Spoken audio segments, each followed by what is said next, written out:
Have you tried limit your spending, but only what you need? Avoid sales displays and start the month with the best of intentions to save money. And then it just appears to happen. Despite your best attempts, you spend more money than you intended before you realize it. If you find yourself wondering how to stop spending money after receiving your next credit card statement, don't feel bad. It happens to a lot of people. Instead, watch today's video, in which will help you to stop overspending with just 6 simple tricks. Here we go, starting with trick number 6. Recognize what drives your spending. Finding the emotional and psychological factors that lead us to spend is frequently key to learning how to quit spending. You'll eliminate the temptation and opportunity to overspend if you take away those triggers, so bear them in mind the next time you leave the house. Date and time.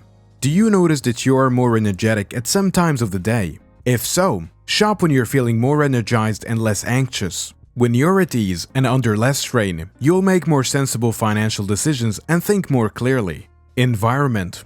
Do some surroundings compel you to spend money or give you the impression that you have to spend money simply because you were there? You're more prone to make impulsive purchases at craft fairs, shopping centers, house shows, and even when you're on vacation. So avoid temptation by either staying away from these settings or merely bringing a small amount of money every time you go out. Mood.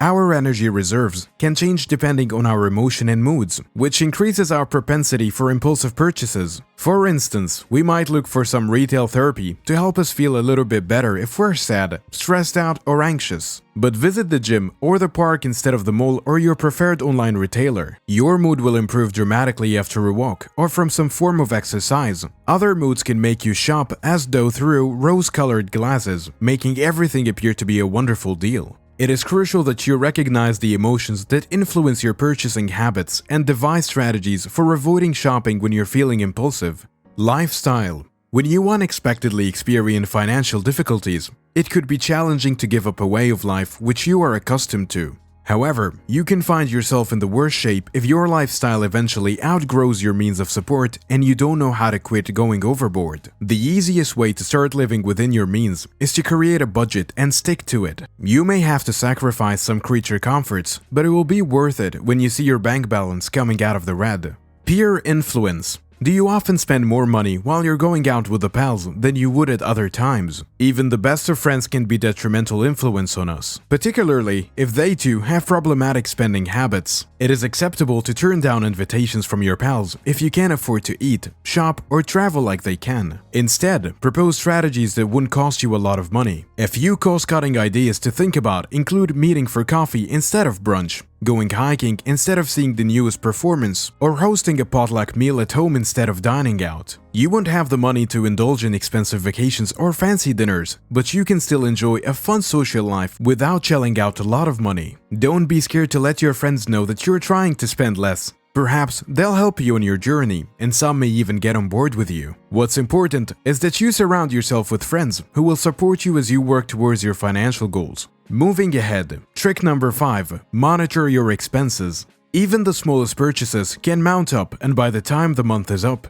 we might be dealing with a depleted bank account and acute buyer's remorse. The secret to creating a successful budget is keeping track of your spending because it makes you responsible for each dollar. Knowing where your money is going will put you in a better position to make wiser financial decisions and find areas where you can make savings. Many consumers begin by keeping a note of their larger outlays, but it's equally crucial to pay attention to those smaller, more frequent expenditures. A morning espresso, those out-of-town meals, purchasing a lottery ticket, or snatching up a magazine at the grocery checkout counter may add up. Trick number 4. Set short-term financial objectives. Setting some short-term financial goals that you can actually achieve will help you stay motivated as you change your spending patterns. These objectives will serve as a regular reminder of the cause behind your cost-cutting and minor sacrifices. Your objective must also be quite specific. A general objective like reduce spending on eating out won't do. Qualifiable objectives provide you with a target to aim for and prevent you from aiming in the dark, such as, I will reduce my monthly spending on eating out from $200 to $100. Some quick objectives that can alter how you think about and use money are as follows. Putting away 10% of each paycheck in a separate account and adhering to a 3-week monetary budget. Bringing your lunch to work each day for a month rather than going to a dine. Whatever your objective, it is critical that you keep them straightforward, realistic, and visible so that they can serve as a constant reminder of what you should be aiming towards. Trick number 3. Stop using credit cards and stick to cash. The ease of using a credit card to make a transaction makes it less tedious than counting out a stack of cash, but its ease also contributes to overspending for many people. The drawbacks of credit card is how simple it is to overspend. We frequently forget about how much things will cost us at the end of the month when we casually hand over a card to pay for something.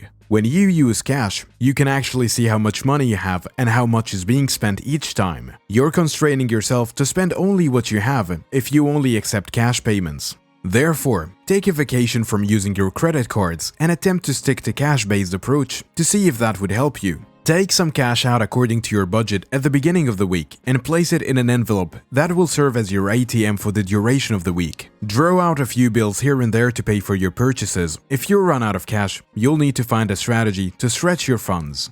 Moving on. Trick number 2. Learn how to set up a budget. Many people struggle to control their spending for several reasons, one of which is the absence of a spending plan. We'll keep spending what we think we can afford if we don't know how much money we make each month and how much our monthly cost total, only to find at the end of the month that our bank account isn't as large as we had imagined. You must develop your financial management skills in order to resolve this. Look at your income and expenses to see how they compare. Add up all your sources of income first, then add up all your fixed costs, such as mortgage or rent, car payments, loan repayments, etc. Because values are fixed, budgeting around them is simpler. Then make a list of your variable expenses, such as food, petrol, and entertainment, allocating money to each category in accordance with your historical spending patterns. Coming on to the final trick, putting a job for every dollar. Try to zero out on your accounts to get rid of your exclusive spending tendencies. And no, we're not talking about depleting your account till it's empty. Find a place for every dollar in your budget, instead to avoid the temptation to make impulse purchases under the assumption that, if I have money lying about, I'll spend it. You have the knowledge necessary to make wise spending selections if you divide your money into smaller groups. For instance, if you see $500 in your checking account, you might assume you have plenty of money and cheerfully spend $100 on a new outfit and another $100 on a meal at one of the city's top restaurants. But a few weeks later, when the bill arrives, you find out you don't quite have enough money for rent, electricity, and auto payments. It can be challenging to learn how to stop spending money, but it's possible. It takes time and commitment to stop spending so much and to change your spending patterns, and every now and then, the impulse to use your credit card will make an appearance. Don't be too hard on yourself. No one can entirely kick their bad habits overnight. This happens to all of us. You'll eventually develop into a sophisticated consumer who understands how to quit spending money and utilize it sensibly, instead of learning how to budget after putting some goals and safeguards in place. What do you think about these tricks? If they help anyway, don't forget to let us know in the comments section below. And if you like this video, give it a thumbs up. Share this video to your family and friends. Also, subscribe to our channel and hit the notification bell icon so that you don't miss any interesting updates from our channel. Thank you for watching.